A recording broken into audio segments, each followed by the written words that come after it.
전원책의 출발 새 아침.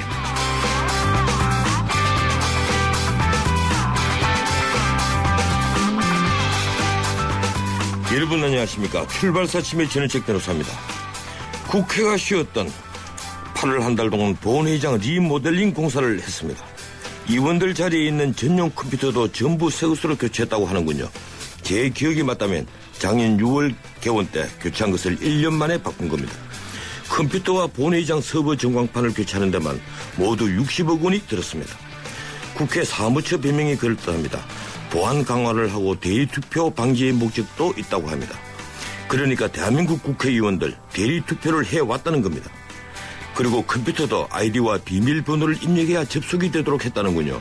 본회의장에 국회의원들 외엔 들어갈 수도 없는데 감히 누가 의원들 컴퓨터를 쓴다고 로그인 장치는 왜 했으며 또 로그인 때문에 컴퓨터를 바꿨다는 게 말이 된다고 생각하십니까?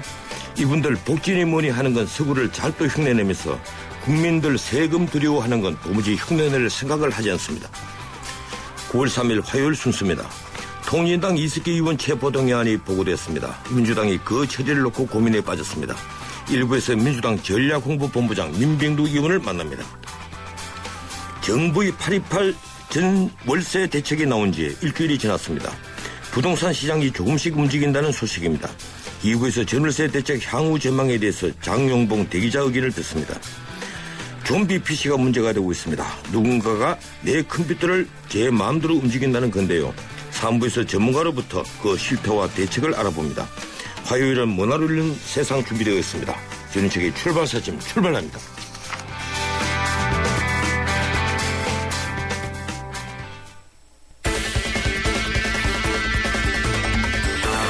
발빠른 뉴스, 진실보도의 자존심, 전원책의 출발 새 아침. 뉴스 헤드라인. 주요 뉴스 살펴드립니다. 뉴스 헤드라인 시사평론가 이종훈 박사와 함께합니다. 어서 오십시오. 네, 안녕하세요. 예, 통합진보당 이석기 의원 체포동의안 어제 본회의에 언론 보도를 보면 전격적이라는 표현을 썼습니다. 전격적으로 네. 보고 절차를 거쳤고 오늘 오후 3시 이후로 표결이 가능하죠? 네, 그렇습니다. 어제 강창희 의장이 정기국회 개회식 개회사를 했고요. 곧바로 그 체포동의안이 보고가 된 겁니다. 통합진보당 김미희 의원이 이 반대 토론을 하긴 했는데 큰 소란은 없이 그냥 일사천리로 처리가 됐습니다. 이에 따라서 24시간 이후 72시간 이내 처리 규정에 따라서 조금 전에 말씀하셨듯이 오늘부터 5일 정도 사이 표결 처리가 되는데요. 새누리당은 오늘 곧바로 본회의 열어서 처리하자 이렇게 얘기를 하고 있고 민주당 쪽은 이 충분히 확인을 좀 하고 표결해도 늦지 않는 거 아니냐. 그래서 국회 정보위 법사위를 열어서 녹음 파일, 동영상 직접 좀 확인도 하고 적법 절차에 따른 그 수사와 구속이 이루어지고 있는 것 이것도 좀 검토해 보겠다 이런 얘기인데요. 민주당 의견을 따라도 큰 무리가 없기 때문에 글쎄요 이 절차를 따르지 않을까 이렇게 여겨지긴 합니다. 예, 근데 새누리는 또 거부를 하고 있는 것 같은데 네. 별다른 차이가 없지 않습니까? 그렇습니다. 예. 주황승관이가 서울시 무상보육 광고가 선거법 위반이 아니다 이렇게 밝혔죠? 네, 그렇습니다. 이 새누리당이 지난달 23일 서울시가 시내버스 안내방송, 지하철 포스터, 시내 5개 광고판 이런 쪽에서 무상보육 관련 광고를 한 것 관련해서 이게 이 박원순 시장이 재선 관련한 사전선거운동이다 이렇게 중앙선관위에 고발을 이제 한 거고요. 예. 어제 중앙선관위가 이에 대해서 이것이 정부의 재정지원, 국회 관련법 개정을 촉구하는 의견을 표명한 것이고 이 구체성이 있는 사업계획이라든가 이 추진실적 이런 거에 관한 홍보물에 해당하지 않기 때문에 선거법 위반은 아니다 이렇게 결론을 내린 겁니다. 다만 그 해당 광고를 서울 시민을 대상으로 계속적 반복적으로 할 경우에는 선거법 위반에 해당할 수 있다 이러면서 공명선거 협조 요청문은 일단 발송을 했다 그럽니다. 예. 서울시가 버스 음성 광고는 오늘부터 중단을 한다고 하고요. 지하철 포스터 광고 이거는 당분간 계속할 예정이라고 합니다. 예, 국회의원들에게 관련법 개정을 촉구한다 이러지만 제가 그 화면을 보니까 국회의원들에게 업소하는 형식이던데. 네. 예, 이 국회와 또 서울시 입장이 또 다르니까 재밌네요. 그나저나 이 문제 해결을 하긴 해야 되는데 양육수당이 다음 달부터 지급되지 않죠? 네, 그렇습니다. 이 박근혜 정부의 대표 공약이기도 합니다. 이게 전면 무상 보육. 이게 지금 시행한 지 1년도 안 됐고 그런 상태인데 지금 재원 부족 문제가 이제 불거진 거고요. 각 지자체에 이제 보조를 하게 돼 있습니다. 정부가 20 내지 50%. 나머지는 지자체가 마련해야 하는 거고요. 근데 국고 부조 비율을 보게 되면 서울시가 20%예요. 예. 나머지 이 지자체에 굉장히 낮은 수준이고요. 지금 정부가 예비비 특별 교부세 이런 거를 다 준다고 하더라도 1,300억에서 한 1,400억 정도 부족한 상태인데 서울시는 뭐 이 중앙정부에서 추경을 좀 편성하라고 자꾸 조건을 거는데 그 조건 없이 좀 일단 무상보육 예산 먼저 지원해 달라 이렇게 요구를 하고 있고 중앙정부 쪽에서는 서울시가 추경 같은 그런 편성을 해서 이 좀 의지를 보이면 추가 지원을 하겠다 이렇게 지금 서로 맞서고 있는 상태입니다. 이미 그 서울시 경우에 무상보육 예산 8월 말로 바닥이 났고 오는 25일 나눠주는 양육수당 지금 17개 구가 관련 재원을 마련하지 못해서 대규모 지급 중단 사태가 우려되고 있는데요. 조금 좀 양보들을 해서 처리가 좀 잘 됐으면 좋겠네요. 예, 그렇군요. 이 노태우 전 대통령 전 사돈이죠. 아들이 또 이혼을 했으니까. 네. 전 사돈인 신명수 씨, 아들이 아니죠. 따님이 이혼한 경우죠. 이 경우는 이 신명수 씨가 미납 추징금 80억 원을 대납했죠. 네, 그렇습니다. 이 미납 추징금이 230억 원인데 이 노 전 대통령 측 그다음에 동생 재우 씨, 또 조금 전에 말씀하신 이 신명수 전 회장 3자 합의가 이제 마무리가 됐다 그러죠. 그래서 이 신명수 전 신동방그룹 회장이 어제 80억 원 대납을 했다 그럽니다. 동생인 그 재우 씨는 내일 한 150억 원 이렇게 내기로 했다 그러는데 현금 동원력이 대단하죠. 예, 돈들이 많긴 많군요. 근데 신동방 그룹은 뭐 여기저기 대출도 했다. 이런 식으로 얘기를 하고 있습니다. 예, 그나저나 이 전두환 대통령 측 압박감 많이 느낄 건데. 네. 예, 이번엔 또 삼남 쪽으로 검찰의 칼날이 가고 있다면서요. 예, 그렇습니다. 뭐 최근에 이쪽에서도 가족회의를 열었다 그러죠. 이 합의에 이르진 못했다 이런 보도도 나오고 있는데 어제도 검찰이 그 전 대통령 삼남 이 재만씨 장인 동아원 이희상 회장 집무실 등에 대해서 압수수색 실시를 했습니다. 재만 씨가 이 미국 캘리포니아에서 이 회장과 함께 한 1,000억 원대 와이너리 운영하고 있다 그러죠. 그 매입자금 일부도 비자금일 것으로 지금 의심하고 있는 그런 그 상황인데 또 이런 속에서 전두환 전 대통령의 장남 재국 씨가 소유한 그 허브빌리지 땅 그리고 재국 씨 일가 소유 이 토지 일부도 지난달 29일 압류도 하고 그랬고 해서요. 또 가족회의를 다시 열어서 자진납부 쪽으로 결론을 낼 수도 있다. 이런 보도도 지금 나오고 있습니다. 예, 부실징계 논란이 벌어졌던 한빛 원전 의혹에 가동을 중단했습니까? 네, 그렇습니다. 지난 2월 한빛 원전 의혹이 증기 발생기 그 수실 내부의 결함을 용접하면서 승인을 받지 않은 그 재질을 사용한 사실이 최근 내부 고발로 밝혀졌고 이것 때문에 상당히 시끄러웠습니다. 그래서 원자력 안전위원회가 발전을 중단하기로 의견을 좀 모았다 그러고요. 조만간 이 지역 주민 대상으로 해서 부실 정비 조사 결과도 발표를 하고 또 의견도 청취할 예정이라고 그럽니다. 예, 고맙습니다. 여기까지 듣겠습니다. 네. 지금까지 뉴스브리핑 시사평론가 이종훈 박사와 함께했습니다.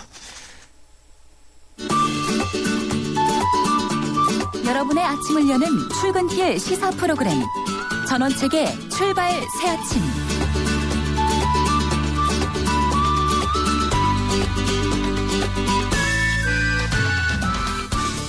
내란 업무 혐의로 사전 구속영장이 청구된 이석기 통합진보당 의원 체포동의안이 어제 오후 국회 본회의에 보고됐습니다.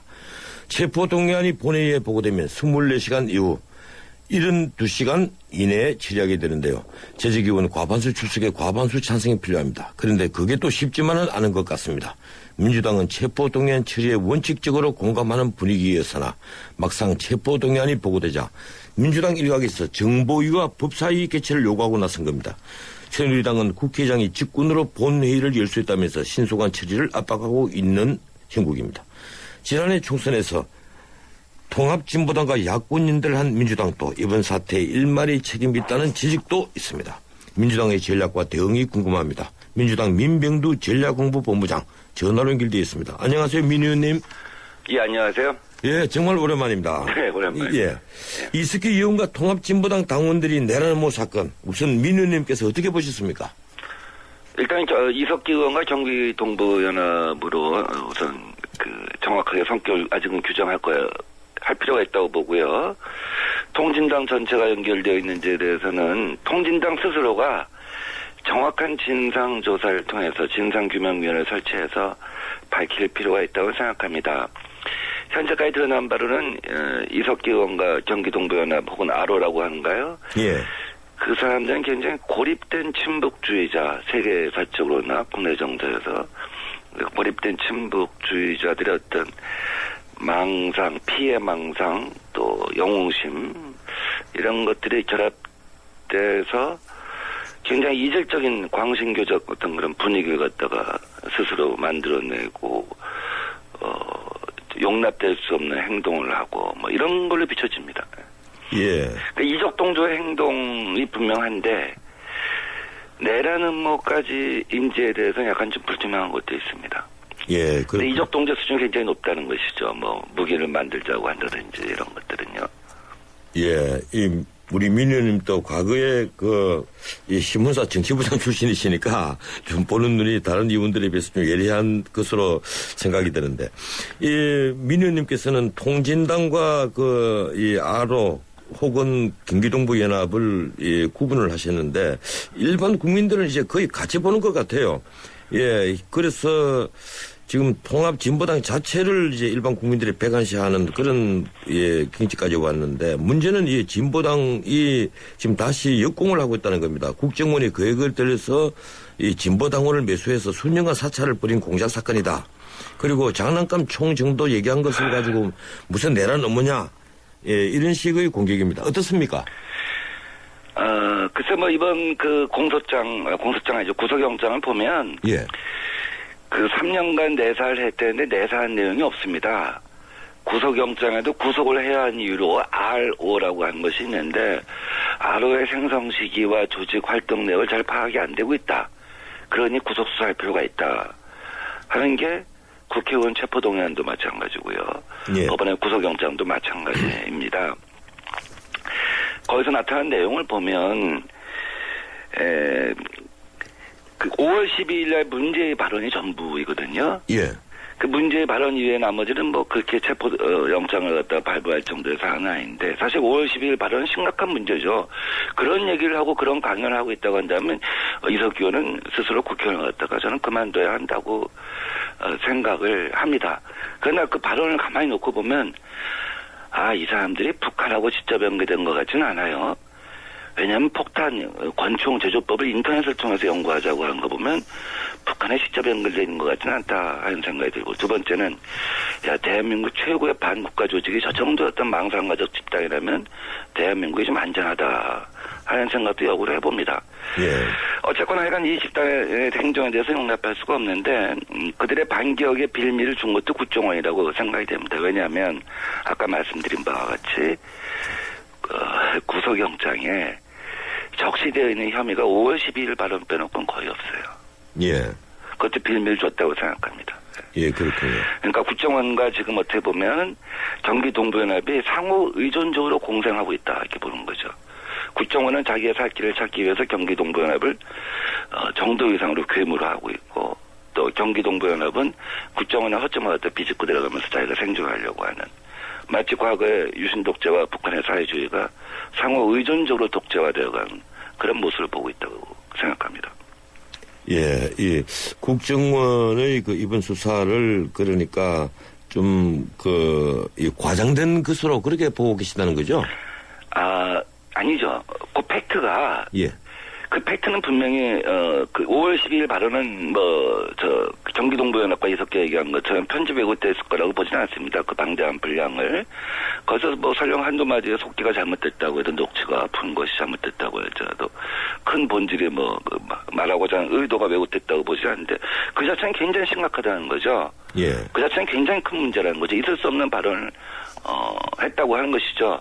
근데 국정원이 그것을 갖다가 과도하게 정치화하고 있다는 얘기죠. 두 가지 구분해서 드리는 말씀입니다. 예. 예, 제가 그 유신의 비유를 해서 예, 그 혹시 과장으로 보시는가 싶어서 제가 여쭤본 것이고요. 예. 예, 그런데 김한길 대표가 천막 농성장으로 찾아온 이 통합진보당 관계자들의 면담을 거절했습니다. 또 그리고 이 31일 날 서울역에서 열렸던 이 국정원 개혁 촉구 결의대회 또 이 김 대표를 비롯한 대부분 의원들이 불참을 했는데 그 원인이 언론에서 분석하기를 이 진보당과 함께 할 수가 없다.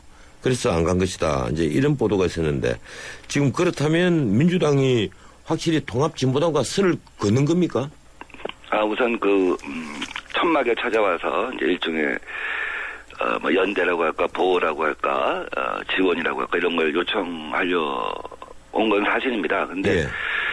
아까도 말씀드렸지만 우선 통진당이 이 사건에 대해서 정말 국민들 앞에 굉장히 큰 책임감을 느끼고 진상규명위원회를 만들어서 이석기 의원과 경기동부연합의 한 행위가 무엇인지 무엇을 의도하고 기획한 것인지 그다음에 통진당의 경기동부연합과 정체성을 같이 하는 것인지 아닌지 이런 것을 우선 밝힐 필요가 있다고 생각합니다. 그것을 밝히지 않고 보호를 해달라 하는 것은 이치에 맞지 않고요. 또 수용이 안 되는 문제라고 생각합니다. 또 한편에서는 우리가 진실위원회 같은 것을 꾸릴 필요가 있다고 생각해요. 범사회적으로는 시민사회단체나 민주사회를 위한 변호사 모임 이런 등등에서 그래서 통진당한테 정확히 국민적 상식과 국민적 입장에서 상식에 기반해서 국민들이 갖고 있는 궁금증을 갖다 물어볼 수가 있다고 생각합니다. 저희들은. 그래서 이 사건에 대해서 컨센서스를 갖고 나가야 한다고 보고요. 그다음에 우리 그런 과정에서 시국 회의 이 촛불 집회를 주도한 쪽에다가 우리가 요구한 것은 용공 조작은 아니어 보이는데 저쪽에서 1차로 용공 조작이라고 하니 그런 손팻말 들고 나와서 촛불 집회에 같이 섞이면 우리가 곤란하다. 그런 것은 분명히 통제해달라. 하고 요구하고 있는 그런 상황입니다. 예.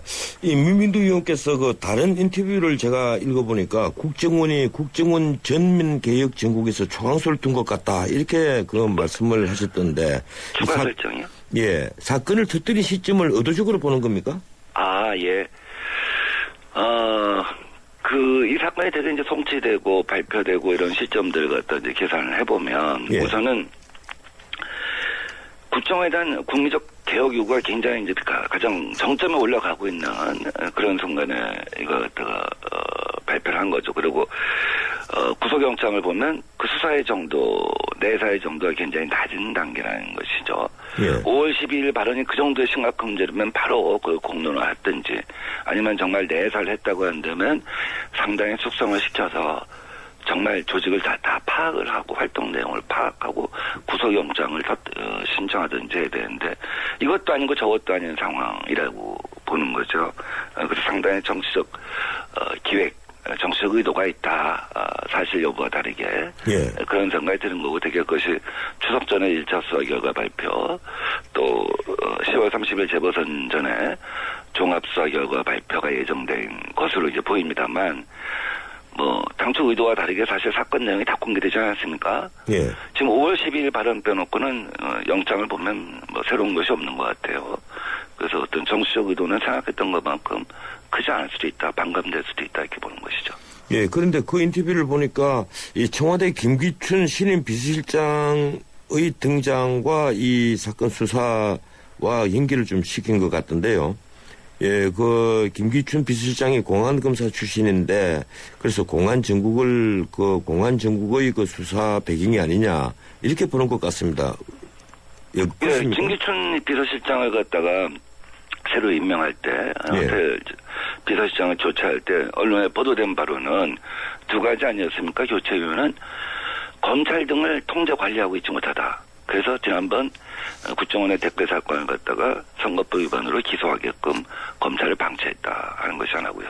다음 두 번째는 지금 그와 관련돼서 여야 간의 갈등 상황, 정치 상황을 관리하지 못하고 있다 하는 것이 언론에 보도된 교체 또 발탁의 이유였습니다. 그렇다고 한다면 이 상황을 관리하는 것은 김기춘 실장이라고 봐야겠죠. 또 과거에 그분이 검찰총장 때 또 법무부 장관 때 이런 일에 많이 관여했고 공안정보 사령관 조성하고 그걸 통해서 정치를 갖다 지배했던 그런 경력이 있기 때문에 우리가 그런 의혹을 갖는 것이죠.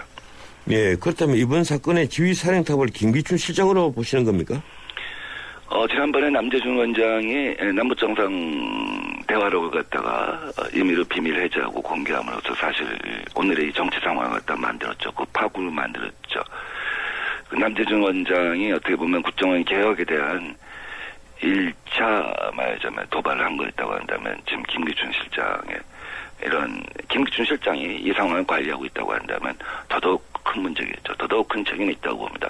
청와대가 직접 관장한다는 것이죠. 이렇게 되면. 예. 그 이석기 의원 체포동의안이 국회 보고가 되는데요. 이 민주당은 동의안 처리에 대해서 현재로서는 어떤 의견입니까?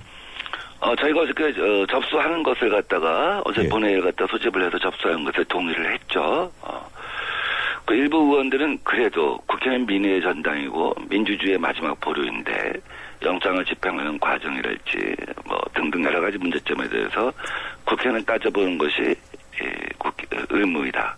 이석기 발언에 동의하지는 않지만 국회는 그럴 의무가 있다. 그렇기 때문에 정보위와 법사위를 갖다 열어서 확인을 한 다음에 접수를 갖다가 받자. 의안 접수를. 예. 이런 얘기가 있었습니다만 다수의 중론으로 일단 의안 접수는 받자. 우리가 의안 접수를 갖다가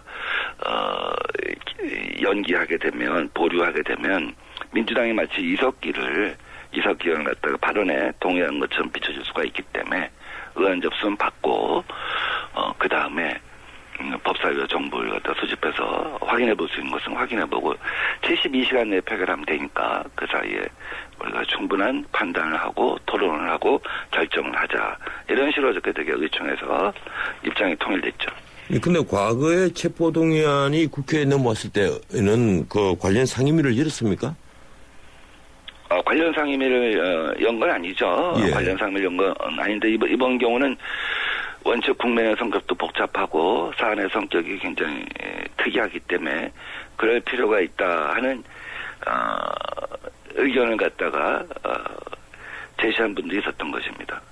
예, 그 실효성 부분에 대해서는 제가 다소 이제 좀 저 같은 경우는 동의 안 하는 편인데 왜냐하면 이 법사위를 열어봤자 수사 중인 사건이기 때문에 밝힐 수가 없다고 할 것이고요. 그 대답을 갖다가 계속 반복할 겁니다.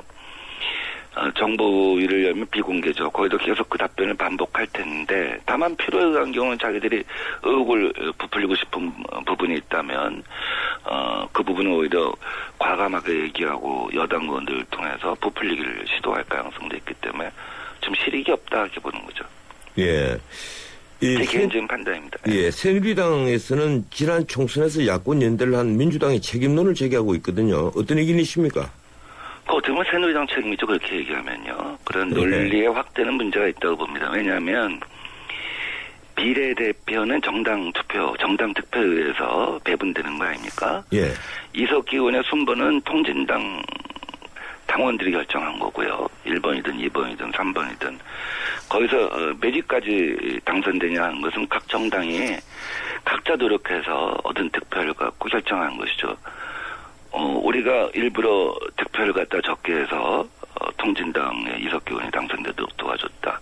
그런 논리라면 거꾸로 보면 새누리당이 노력하지 않아갖고 통진당이 그만큼 비례대표 의석을 갖다 확보하게 된 것이죠. 그런 정치 공세는 이제는 이성적이지 않은 공세는 자제해야 한다고 생각합니다. 예, 그렇게 되는군요. 그 총선 직후에 이석기, 김재인 두 의원에 대한 종북 논란이 불거지면서 이 자격심사가 시작이 됐는데 그동안 전혀 진척이 없었습니다.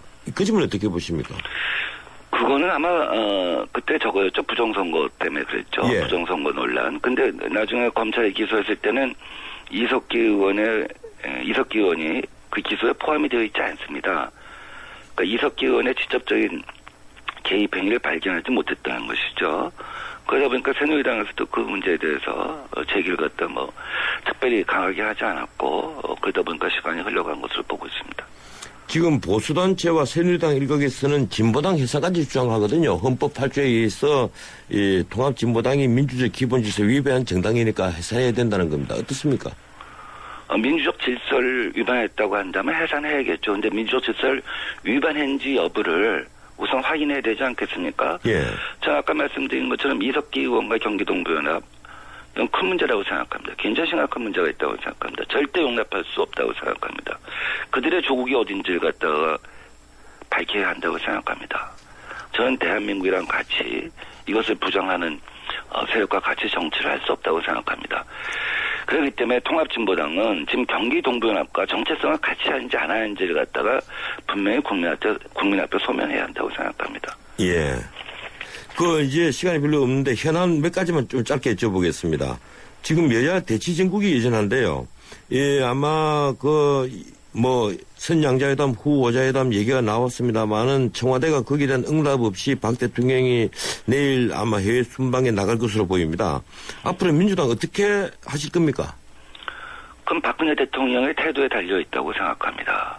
박근혜 대통령이 정치를 풀려고 하고 그다음에 나라의 전쟁을 생각한다고 한다면 정말 국정원이 저지른 부정선거에 개입하지 않았다고 생각한다면 예.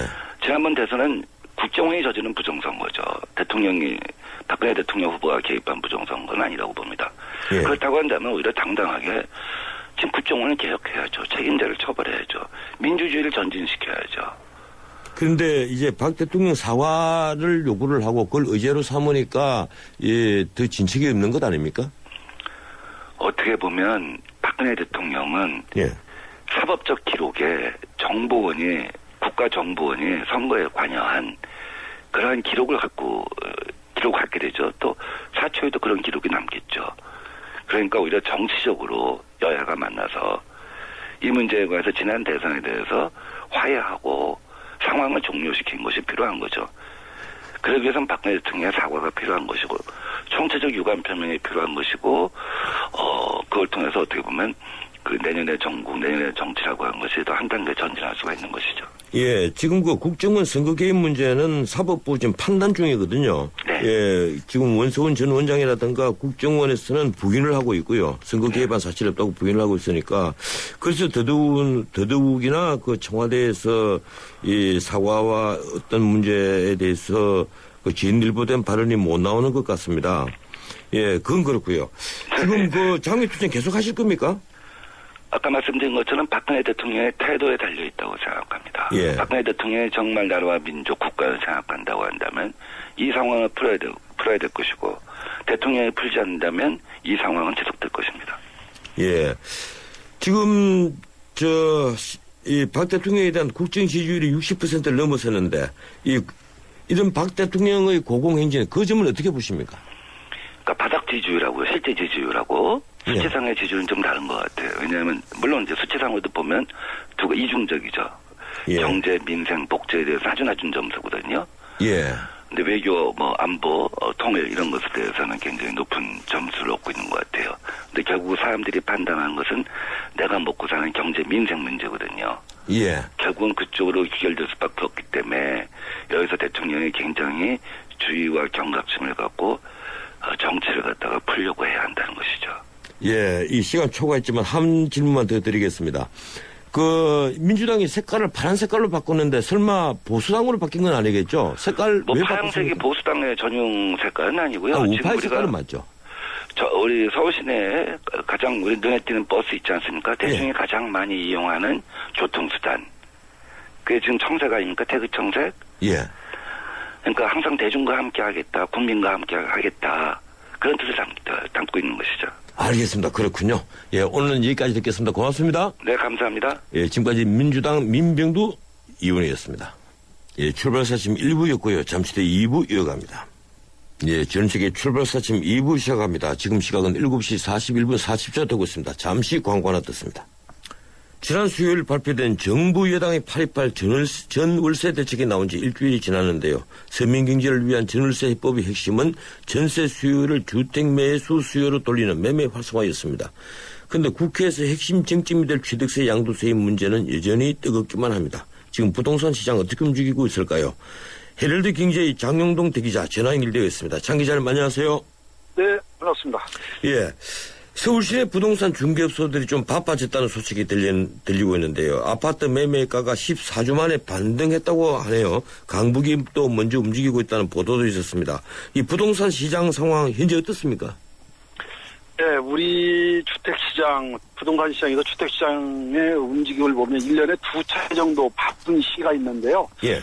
가을 이사철 하면 대개 8월 중순을 넘었으면 이제 이 가을 성수기 이사철에 접어든다. 뭐 통계적으로도 가장 많이 거래를 하고 있고 또 실제로 가격도 평균치를 보면 8월 15일부터 9월 15일 사이에 집값이 가장 많이 움직이는 그런 시기로 되어 있습니다.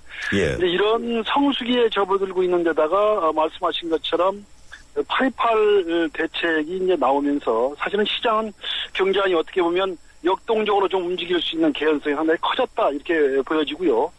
또 실제로 매매 시장이 상당히 거의 뭐 동면 상태에 있었다 이렇게 볼 수 있을 텐데 매매 시장이 일부 부분적으로 입질이 상당히 강화되면서 매수세들이 다소 좀 움직이는 양상들이 부분적으로 나타나고 있습니다. 예컨대 재건축 시장은 뭐 그렇지 않아도 예.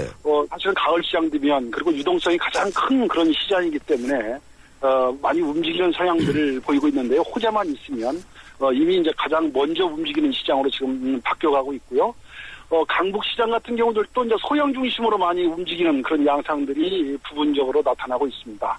다만 이 전세가 좀 가라앉아야 되는데 전세는 좀 갈수록 아직 진정 기미를 보이지 않고 있고 또 지방시장도 상당히 움직이는 세가 역동적으로 나타나고 있는 것으로 이렇게 파악이 되고 있습니다. 예, 이 서울 강북 지역은 소형 중심으로 움직인다고 말씀을 하셨는데, 예, 저희들이 확인을 해보니까 이 작년 8월에 비해서 뭐 노원구 같은 경우는 작년 8월이 233건인데, 예, 올해는 328건.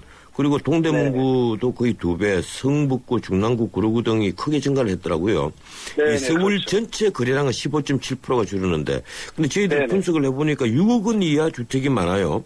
이 결국 네네. 매매 활성화 정책도 6억 원 이하에만 효과가 있는 것 아닙니까?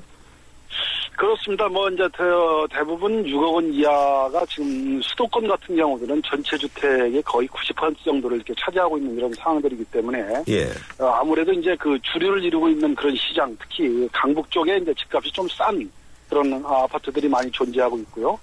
또 연립이나 다세대 같은 경우들이 많이 존재하고 있는데 그러다 보니까 이제 서민주택에 포커스를 맞추다 보니까 6억 원 이내 거래가 이제 가장 활성화되어 있고 정부의 정책도 이제 거기에 많이 맞추어져 있습니다. 이번에 후속 조치로 나왔던 그 8조 원대의 주택 자금을 푸는 그런 계획도 역시 예. 포커스가 이제 그런 6억 원대 서민주택에 주로 이제 많이 맞춰져 있기 때문에 그런 주택을 중심으로 해서 소규모 주택을 중심으로 해서 활성화될 수 있는 그런 개연성이 그만큼 커졌다 이렇게 보여집니다.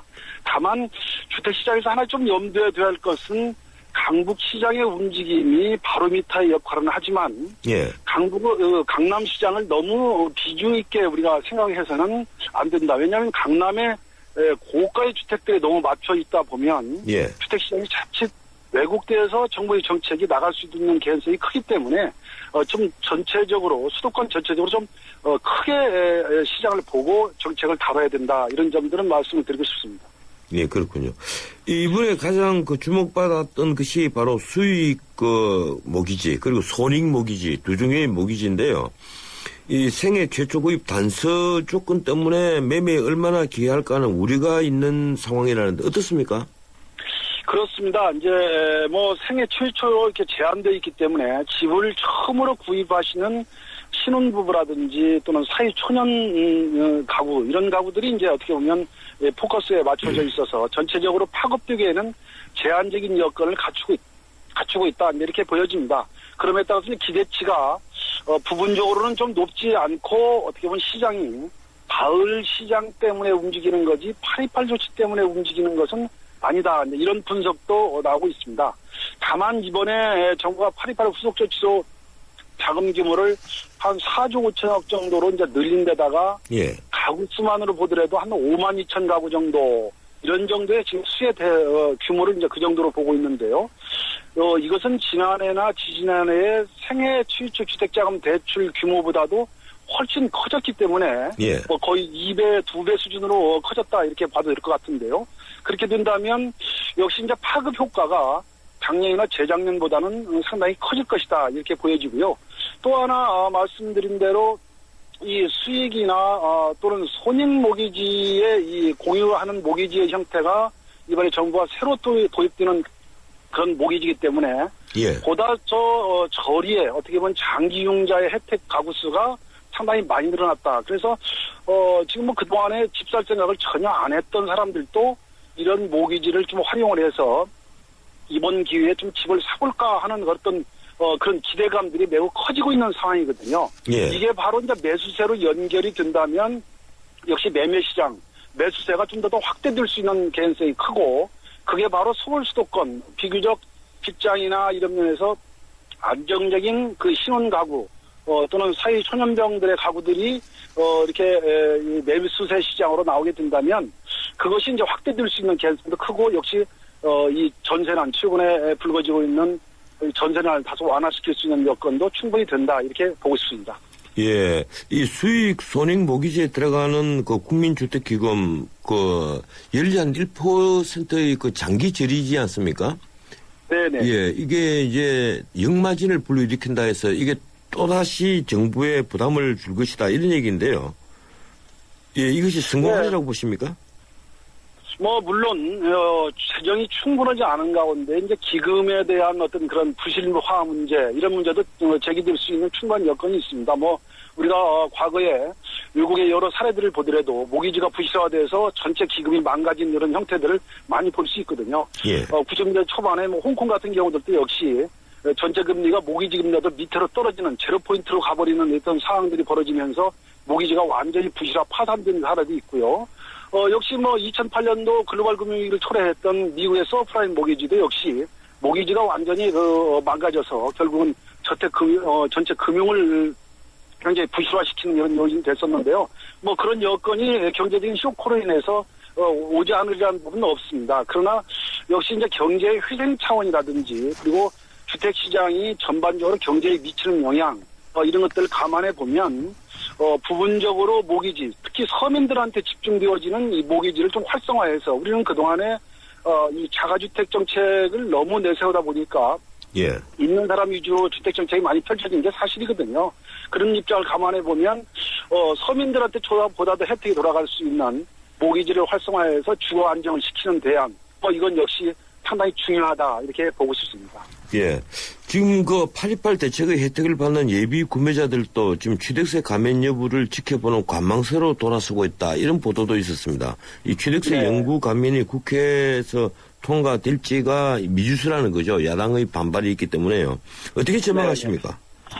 참 어려운 문제입니다. 뭐 한쪽을 좀 들고 나면 한쪽이 또 재정이 어렵게 되고 여러 가지 문제들이 있습니다. 뭐 그렇지만 취득세 문제가 역시 우리가 높다는 게 OECD 평균치로도 분명히 드러나 있고 예. 또 이게 아까 말씀드린 주택시장의 단순한 활성화보다는 경기 전반에도 영향을 미치는 것으로 그리고 주택시장을 견인한 효과가 확실히 확인된 만큼 적극적으로 이 부분은 좀 추진하는 게 옳다. 저는 그렇게 보고 싶습니다. 뭐 시장의 불확실성 매번 정부가 대책을 내놓지만 국회에 부딪혀서 후속 입법이 제대로 되지 않아서 불신을 토래한 과거 사례를 보더라도 이 부분을 좀 적극적으로 정부가 이번에 후속 입법을 국회에서 해준다면 시장을 견인하는 효과는 확실히 있을 것이다. 저는 그렇게 보여집니다.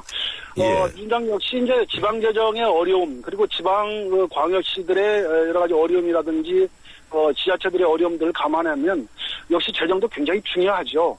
그런데 바로 이제 국회 후속 입법의 민주당 입장도 이런 그 재정의 보완책들만 마련이 된다면 이 부분에 대해서는 동의할 것으로 이렇게 생각이 듭니다.